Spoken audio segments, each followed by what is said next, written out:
Red Bull KTM motocross champion. So you come to enjoy what is amazing four-wheeled and two-wheeled racing action here at the Extreme Festival. And just great to see, Greg, South African motorsport, far from dead. The grandstands are packed to the rafters. Now, one of the big classes that come to see is the Comsol Volkswagen Challenge, and they're up next on our show, Rob. And you haven't seen a lot of this action, but I can tell you something. If you own a Volkswagen and you want to go racing, this is definitely the class you might want to jump into initially. Very lucky, we got it nailed. Baldy was very, very close, as was James, so we all within 0.1, 0.2. So just head down and try and hold on for the race. From pole of A to pole of B, Nick Clark at the top end. It was good. It was very close. All the cars are separated, or top three are separated by just under 0.1 of a second. So it was going to be a very interesting first race. I think with 30 cars on the grid, it's not going to be an interesting first race. It's going to be an exciting first race because they've all got to get through and try and make it to the end of the 10 laps that are due for race number 1. Comsol Volkswagen Challenge, as always, it's a split grid. Classes A and B starting together and a slight gap down to the Class Cs. As they head down into turn 1, off the line, it is the Comsol car that gets the drop. And Voldy Mikey sneaks in behind him. So it's Rory Atkinson outgunning everybody else into turn number 1. And Harry Potter, James Hurley, unfortunately had to settle for third place. Ian Stevenson already putting pressure on him as they go into Renexcon corner. Keep an eye on the red-wheeled Comsol car. Here's Class B's second start. Nick Clark up the inside. Comes Darren Nathan back in the car after a bit of time out. And on his tail, the Piazza Motorsport boys are all over as Nick Clark gets it all wrong down into turn number 2, Renexcon corner, and the kiddie litter. Just way too late on the brake. You could see the front right locked up and he was unable to turn. As we head off now, this is Class C heading off with Philip Cruiser on board here. I'm sure there's going to be entertaining footage coming from that car. Watch out for the man at the front end, though. Junior Dick is normally in that car, but unfortunately this time out, it's all about Jody Robinson. He stepped up into the client's car and is going to show them the way around. The front end, though, looks like being turned around.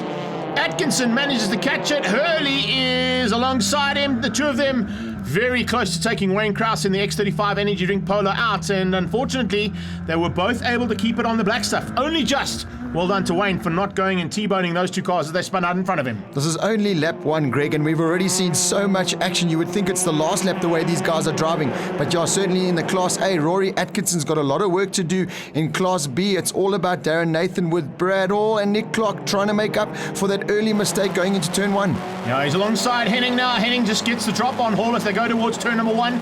Brad Hall having a magic run here in the Piazza Musso and timely Trent Kitchen's car as he heads down into turn 2. Watch for late braking as he goes on the inside. Can he get back up the inside? Yes, he can. Needham's coming with him. Calitz just behind there. Andre Needham and Andre Calitz having a great little dice between the two of them. And then a bit further back, Class C starting to open up ever so slightly. Sean Krause, you can see, has gone very similar colours to what Wayne has done in the X35 Energy Drink Polo in Class C. This is the view of the Batman in the Big Jumbo Golf. In the C class, it's Jody Robertson with Xander Ruiz just behind him and Simon Leven and Stuart Meck. So it's great racing as one of the cars gets sideways. Looks like one of the Red Bull, I don't think it's Red Bull sponsored, but really does look like a beautifully prepared car there. That is Andre Neerbaum in the Ultra Group Polo. So spinning out there, but look at this, using all the track and more as they come onto the front straight now. And it's Rory Atkinson who is trying to make up for that earlier little touch that he had in Class A, trying to get to the front of the field. Yeah, trying to find a way past on Hurley. James Hurley having a good run in second place for now. Just keeping out Atkinson in the Comsol car. Voldy Mikey's leading things out. Here's Bees. And in second place in the Class Bs, that's where the battle is. It's between Brad Hall. Calitz now. The man that you spoke about, yes, in the Red Bull colours. That's the Red Bull World Rally Championship colours. And Needham now on the back end of the Polo Classic. So with a little bit of work to do to close in on Cruiser. Not going to be easy to do. Andre Calitz, though, under pressure. And it's Nick Clark who's putting him under pressure. Starting to tick them off one by one and make his way back to the front end. Greg, this is going to make things very interesting now as Class A have caught the front of Class C and we're heading down into the closing stages of this race, and looks like Rory Atkinson has taken full advantage and he's out front in the A class now, and that looks like a Beetle with some kind of problem. Yeah, I think Smallberger with a little bonnet latch issue there. I've had that on occasion, but unfortunately looks like it's going to be some issues here into turn 1 as well as... Whoa! Where did you go? There's nowhere to go. Duncan Murray unfortunately just getting it all wrong, and Wayne Krause had to take evasive action, ended up on the outside of turn number 1. Smallberger into the pits and got the bonnet sorted out. But it's all about Rory Atkinson. And Atkinson looks like he's done it all right. With 1 to go, he has got some Class C cars and a mistake out of James Hurley. That's going to open things up. Probably going to allow Voldy Mikey to squeeze through. Zander Roos in the background involved in one of the incidents. Big dust up at turn 7 yet again. Very similar to what we saw in the NGN Volkswagen Cup. Henning still hangs on for second place, but it's... Oh, in the background, Roos has gone wide again. What is going on in that Martini Racing coloured polo? It's not handling, and I think some work to be done there in the Nathan's Motorsport pit. Brad Hall, though, in third place, I was about to say. Closing in on Henning, but I think it's too little too late. We're just seeing cars fly off left, right, and centre, but it's Rory Atkinson in the A who's keeping his nose clean at the moment. Darren Nathan, he leads out the B, and in the C class, it's Jody Robertson.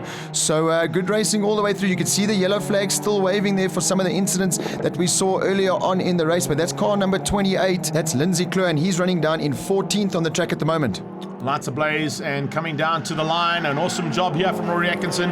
Survived a bit of an incident, had some epic battles right through the race, and takes race 1 victory ahead of Valdi Wankies. Ian Stevenson eventually coming through for third place and beating Devon Piazza Musso. Darren Nathan will take the Class Bs as he comes out of G&H Transport Corner and across the line to take the checkered flag. He wins things out, and a great effort there from Brad Hall, eventually beating Henning and Clark to the line. A good recovery though from Nick Clark in Class B. There's confirmation of Class A: Atkinson, Meinke, Stevenson, Piazza Musso, Derek Smallberger, Hurley and Kraus. Right, this is going to head over now to Class B. It's Darren Nathan, Brad Hall, Nick Clark. Great recovery there from him. Andre Kalitz, Andre Neerdam, Krauser, Henning, and Pete Potgieter in his polo, making the transition from motorbikes to four-wheeled. Class C, Jody Robinson, Zander Roos and Simon Levine taking the top 3. We caught up with race 1 winner Rory Atkinson to see how all the action transpired on track. Threw it away in the first corner a bit. Baldy got the lead. James and I had a bit of contact in the first lap, but we all came out clean, and then it was just head down from there. Baldy struggled a bit with traffic, but it was an awesome race. Class B winner Darren Nathan flying high. It's been 3 months since I've been in a car, so it's nice to be back. It's very nice to be back. Nice to have the opportunity to be here. We went very well this morning. Didn't do too badly in qualifying. Let's see how race 2 goes. Really glad to be back. Another man who's glad to be back is winning Class C, Jody Robertson. Well, I had fun. Went out and basically creamed the oak. So thank you very much to Chris from Dale Automation for sponsoring the car for the day. Let's get things sorted out now for race number 2. Oh, we had some great action in race 1, and I think it's always going to be the same in the Comsol Volkswagen Challenge. Race 2 usually proves to be even bigger and better. Those tyres definitely looked a little bit second-hand, and some adjustments needed to be made on the cars. Rory Atkinson, we heard him say he made a mistake in the early parts of the races, but really came through the field to take the overall win in Class A.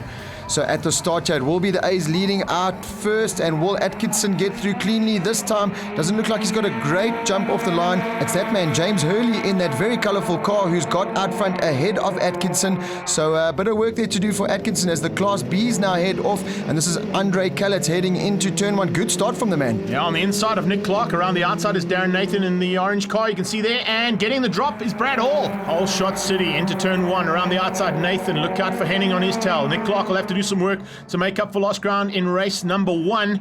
Stuart Mack looks like he might have got the drop. No, he doesn't. Oh, Jody Robinson just keeps him out. Heading into turn 1, enter an X-Con corner, turn 2. On their tail is the third of the Golf Ones. And where is Sean Kraus going? The incredible Polo gets it completely out of shape and parks on the outside. Not the way to go into turn 2. We've seen that so many times already today is turn 1. You really have to go line astern into turn 1. Otherwise, you're going to really connect with some of the other cars. So he had to adjust his position, and that saw him out wide and onto the grass. But he's back on the track now as we head up the hill here now with Andre Kalitz. He's trying to get the slipstream to do it on the brakes at the top of the hill. Good fighting all the way through the class here today. Like I said, 32 cars now on the grid. That's action-packed racing guaranteed all the way through the field. And there's that Red Bull car again on the dirt as we saw in race number 1. Yeah, using the World Rally Championship colours to very good effect. Needham not getting it quite his way as they come down into the braking marker. Speaking of getting it quite his way, that's not the way to go into turn 2, James Hurley. But what a catch from the starter pack car. Oh, and he's inside. Very late and evasive action being taken there by Rory Atkinson. And will he be able to outgun him as they get on the drive up through speed and sound sweep? I think there's a good possibility of a lead change here. And watch out for Meinke to sneak up on the inside too as the door opens up. Oh, but Hurley just slams it shut in his face. Oh, that was great action from Hurley. A great slow-mo. I actually thought he was doing it on purpose. It was a beautiful sideways move. And then, like you said, he really did well to catch it because they could have easily spun around. But Rory Atkinson is now out front and Hurley has got all kinds of problems. I wonder if he's just suffering a little bit of setup issues because he really is struggling to get that car around the track. Let's see if he's able to keep that third place that he's just been demoted to now. Brad Hall has been demoted to second as Nathan hits the front with Henning on his tail. Hall, here we go, the Hellerman Titan Polo, and of course Piazza Musso Motorsport all over the back of the Nathan's Motorsport car. Battle royal here between these three for Class B honours, and in the background, the Class B and overall championship leader, Nick Clark, battling with conditions today. I just love these car drivers. They're using all the track and more. I really think they need to extend the curbs here. Peter Dutoy, if you are listening, maybe you just need to extend your curbs because these drivers are literally trying to get every piece of the Zwartkops Raceway they can. Hard on the brakes now for turn 2. We've seen plenty of action there, as well as turn number 1. We go down to a beautiful car, number 86. I'm going to be shouting for him. That's Miles Stewart. Yeah, you love that number 86, but at the front end, they're nowhere near. Unfortunately, Jody Robertson, he's opened up this amount of margin. Look at that. Turning into turn 2, you don't even see second place in Class C's, which is currently Simon Levine and Stuart Mack fighting with Zander Roos. Back to that little pack. There they go. And just being closed down now by the Class A cars. So Atkinson, Vinkes, and Hurley in the mid-pack now of Class C. Stuart Mack, the black and orange Golf, definitely going to be the next man on their tail. There's Van Vletter, the Batman, just telling them which side of the car to go as he gets onto the brakes and allows some of those Foster cars to sneak through. Not getting involved. You can see he's battling a little bit, as is Mrs. Batman. Unfortunately, a problem there for Alka. She decided to change the cam for the weekend to see if her car would go better. Didn't quite work out the way she wanted. Is that what he was doing? I thought he was fist pumping in his car. I thought he had the radio on. But out front, Rory Atkinson has got out front. See, the Class C's are really playing a part here now. Atkinson, smoking that Polo all around the Zwartkops Raceway. Looking for another race win here today. But the battle is definitely on for second and third place. If you look in the background there, the back marker, that looks like Hurley was going around the outside and Vinkes is on the inside. And he's forced Zander Roos wide. And there's a spin there. And unfortunately for Zander Roos, has come out the worst in that altercation. Yeah, Roos losing out big time there as the two Class A cars came through. Vinkes managed to squeeze through. Looks like Hurley's had to go into the dirt to avoid the action, opening up an opportunity for Stevenson to sneak ahead. And oh wow, can you believe that? 25 goes through as well. Devin Piazza Musso with a bit of opportunistic driving gets another position higher up on the podium. Brilliant stuff. Hurley definitely in problems in the starter pack car. Yeah, he's really had an action-packed race. We saw him make that move into turn 2, getting all kinds of sideways, but now it looks like he's given up the ghost as they're racing all the way down the field. There's car number 86 again. That's Miles Stewart. He's running in 14th place at the moment on track, but out front, Rory Atkins. Look like that car has got a couple of problems. Definitely smoke coming out of that Polo. And surviving to the checkered flag as the engine blew across the line. Brilliant stuff from Rory Atkinson. Brad Hall still in the thick of it. Not quite done just yet. Trying to keep out Henning. Henning's going to try on the inside. Watch out from the outside because here comes Nick Clark. Henning sneaks through. Brad Hall trying to keep him out. Not able to do that. He'll have to go defensive down to the final turn because there's Nick Clark on his inside. How is this for action?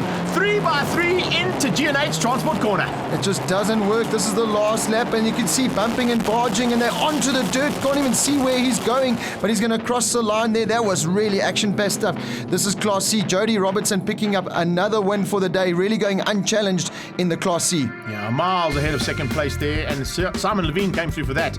But there's confirmation of the Class A's. Atkinson winning out over Vinkes. Then it was Ian Stevenson, Devin Piazza Musso, Wayne Kraus, Derek Smallberger, and Hurley all the way down.